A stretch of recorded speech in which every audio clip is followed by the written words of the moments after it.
السلام عليكم ورحمة الله وبركاته. موعد مباراة انجلترا وغانا اليوم من الجولة الثانية. طبعا مباراة قوية جدا جدا، هتبدأ على الساعة 11 مساء بتوقيت السعودية ومصر والعراق.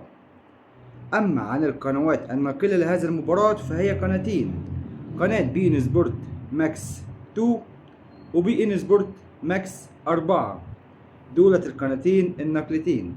طبعا انجلترا داخله السنه دي داخله بقوه جدا جدا، بس غانا فاجأتنا برضو وقدرت تكسب الماتش بتاعها اللي فات. هل يا ترى غانا تقدر تعطل انجلترا من الصعود الليله، ولا هيبقى في كلام تاني؟ دي اكتبوا لنا تحت في التعليقات، لان انا عندي ثقه في غانا انها تعمل حاجه الموسم ده، وانا واثق جدا لان المباراه الاولى قدم اداء افضل من رائع. وبالتوفيق ان شاء الله، واشوفكم ان شاء الله بعد الماتش في كأس العالم 2026.